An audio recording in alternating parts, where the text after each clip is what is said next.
Hello बच्चों, light प्रकाश कक्षा 7 प्रकाश और इसकी किरणों के बारे में हम जानेंगे।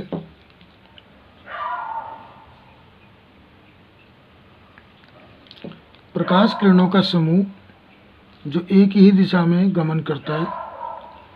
यही कारण होता है कि सीधी पाइप से हम देख सकते हैं, परंतु टेढ़ी पाइप से कुछ दिखाई नहीं देता। किसी पाइप के अंदर से अगर झांक कर देखने की कोशिश करोगे, सीधा होगा जो भी दिखाई देगा। दूसरी बात है प्रकाश का परावर्तन। परावर्तन मतलब छाया, प्रतिबिंब।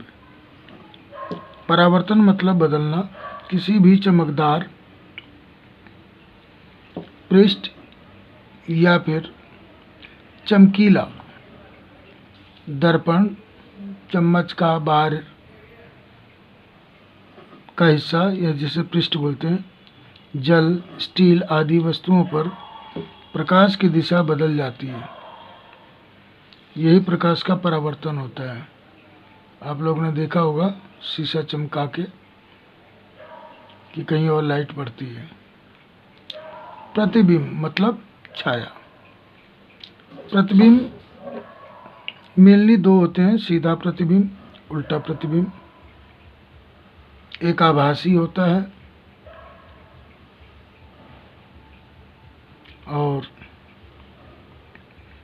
एक वास्तविक होता है। इसका उदाहरण आप शीशा के सामने जलती हुई मोमबत्ती रखिए और देखिए एक और मोमबत्ती आपको शीशे में दिखाई देगी, जो कि समान माप यानी एक ही साइज का। दोनों मोमबत्तियों के बीच समान दूरी होगी। इसके बाद उल्टा प्रतिबिंब।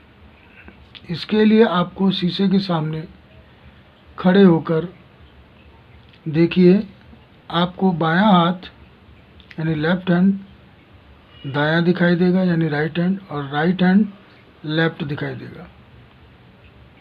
इसके अलावा एक और उदाहरण है, जैसे एम्बुलेंस। आपने एम्बुलेंस में एम्बुलेंस को उल्टा देखा होगा, UBMA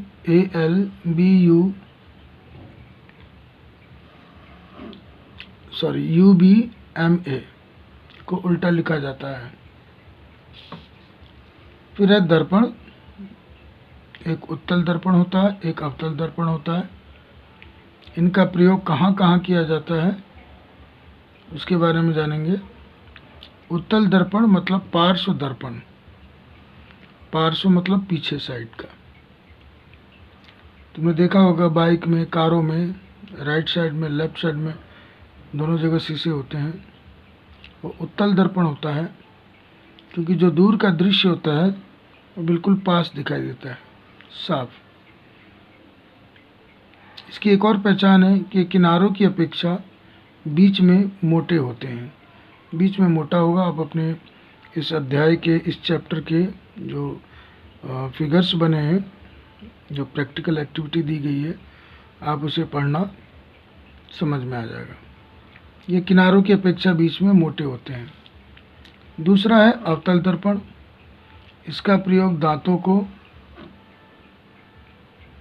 बड़ा देखने के लिए किया जाता है, एवं टॉर्च, कारों के शीशे एवं स्कूटर के आगे के शीशे। यहाँ हमने बताया था क्या, साइड के। यहाँ क्या था, आगे के शीशे, जिसे हेडलाइट्स बोलते हैं। एवं आँख, नाक, कान एवं गला आदि जब चेक करते हैं डॉक्टर्स, तो ये अवतल दर्पण का यूज़ करते हैं। इनकी पहचान है कि जो किनारे की अपेक्षा बीच में पतले महसूस होते हैं, बीच में पतला सा होता है। एवं सभी प्रकार के ऐसे शीशों में प्रकाश गुजरता है, चाहे अवतल हो चाहे दर्पण हो। मतलब प्रकाश की रोशनी आर पार जा सकती है। इसके अलावा उत्तल लेंस, आवर्धक लेंस छोटे छोटे प्रिंट के पढ़ने के लिए होता है। यानी उत्तल लेंस का एक और उपयोग है दूसरा, छोटे जीवों के भाग को देखने के लिए प्रयोग करते हैं। इसे अभिसारी लेंस भी कहते हैं, क्योंकि उत्तल लेंस पर पड़ने वाले आपतित किरण मतलब होता है क्या, जो किरण टकरा कर आती है। जैसे अगर आप शीशे को सूर्य के सामने दिखाएंगे तो उसका प्रतिबिंब कहीं और पड़ता है, कहीं और चमकेगा, वो उसे बोलते हैं आपतित किरण, को अंदर की तरफ मोड़ देती है।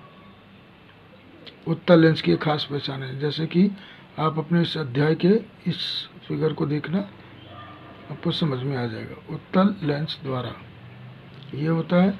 इसके बाद होता है अवतल लेंस, मतलब अपसारी लेंस। यह आपतित किरण को बाहर की तरफ मोड़ देती है, जैसे टॉर्च, तथा प्रतिबिंब सदैव आभासी, सीधे तथा बिंब के साइज से छोटे होते हैं। अवतल लेंस, आप एक्टिविटी को ध्यान से पढ़ना, फिगर को देखना, समझ में आएगा। अब सवाल होता है कि जो सूर्य का प्रकाश होता है वो हमें सफ़ेद दिखाई देता है, वो असल में सफ़ेद है, अश्वेत मतलब श्वेत है, या रंगीन है। तो देखिए, वर्षा के समान इंद्रधनुष निकलना, वर्षा के समय इंद्रधनुष निकलना, जो अनेक रंगों जैसे लाल, नारंगी, पीला, हरा, नीला, जामुनी तथा बैंगनी होते हैं, और ये सूर्य के प्रकाश में ही होते हैं।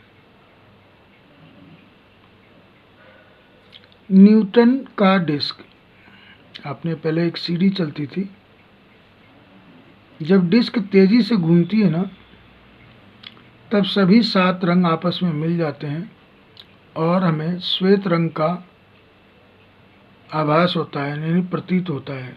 इसे ही न्यूटन का डिस्क कहते हैं। जो सूर्य के प्रकाश यानी दिन जब होता है तो सफ़ेद नज़र आता है, एक्चुअली वो 7 रंगों का मिक्सअप होता है। तो इस तरीके से ये अध्याय आपका कंप्लीट होता है। ये आपका प्रकाश है, मैं यहाँ लिख देता हूँ प्रकाश, हालांकि लिखा हुआ है प्रकाश। ये आपको मिलेगा होम क्लास SSL यूट्यूब पे, कक्षा 7 का है, विज्ञान। ठीक है, इस तरीके से अध्याय आपका कंप्लीट होता है। आप इसे देखें, समझें और हमारा साथ दें। मैं कोशिश करूँगा कि आपको काफ़ी कुछ चीज़ें मिल जाएंगी जो आपके बहुत काम आएगी। धन्यवाद।